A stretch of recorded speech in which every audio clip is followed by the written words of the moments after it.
Magandang buhay po muli mga kawaw. Katulad ng aking pangako noong isang araw, tuturo ko sa inyo ngayon kung paano magkabit nito. Hindi tayo expert pero yung ating mga natututunan na ating hindi pagdadamot. Ayan o, basahin lang natin. Ating punasan yung mga dumi para hindi mag-ano. Kung ano sana, kaya lang ay delikado yung lalagyan na lang. Baka mahugot. Kasya kaya. Yun o.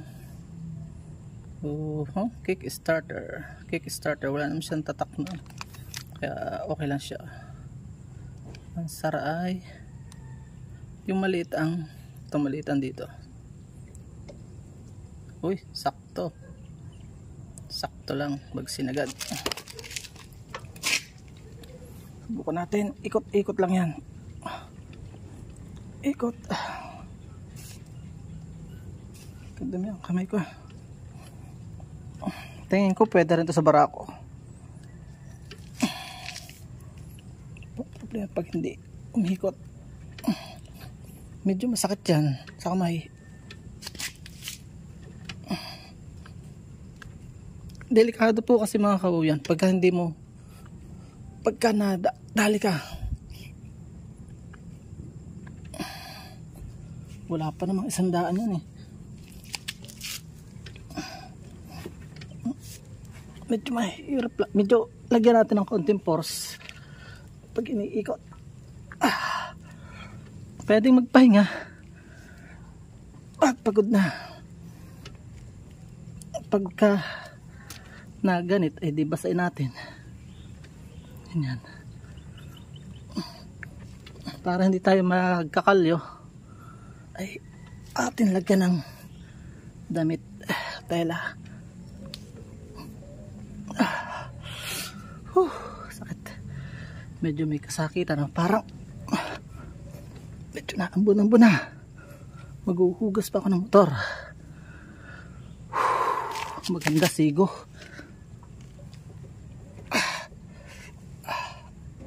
Sakit. No pain, no gain. Nakakahingal di ako, pagod po galing bundok. Hindi makapwersa. Ano? Yun. Konti na lang. Yun.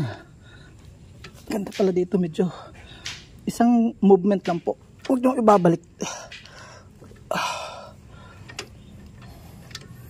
Pwede namang gano'n. Konti na lang. Lagyan natin ako ng force. Bukas magagamit na to. Pag pumaltok po kasi makakabalda yan eh. Pag wala yan, ang problema, bakit pag itong mga motorsiklong supplier, manufacturer ay hindi palagyan, nakasama ng loob. Wala man tayong magagawa.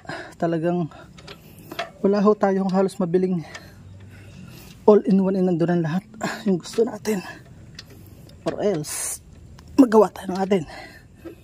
Yan o, yung dulo ay medyo labas. Unti na lang. Yan, nag-aano na siya.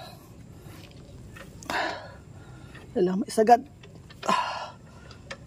Dahil na konti na lang po mga kawaw. Yan o, kita na ng tagumpay. Ayos, hindi na yan basta mahuhugot kasi may thread siya. Sagad natin. Ay, grabe. Kung wala nito ay talagang lapnos ang kamay natin. Kaya kailangan meron ka nito na basa. Hope may natututunan kayo kahit ang inyong lingkod ay hindi naman expert. Ugali ko lang po na ang aking munting kaalaman ay hindi natin ipagdamot sa kapwa. Dahil una, hindi naman natin madadala sa kabilang buhay yan. At ikalawa ay hiram din lang natin yan. Ay, ating ipapahiram din sa iba. Yung konti kong halaman po ay pag na-share ay dumadami. Pag sinabi na ba hindi po yan, mali yan, edi tinatanggap natin yung correction. Ay, praise God. Ay, thanks God. Ayos, sigo. Salamat sa seller. Yun. Pero mo, ito po doon sa isang vlog. Ang ganda, sigong-sigo. Grabe, ganyan lang pala kadali yan. Wala pang 10 minutes. Sana po. Paalam and God bless. Salamat sa inyo po. Bye-bye. Ganda. Hanggang sa muli po, yung sasunod, kakabit ko naman dito. Mali lang yung aking bolt na nabili, masyadong bigsi. Paalam. God bless po sa lahat.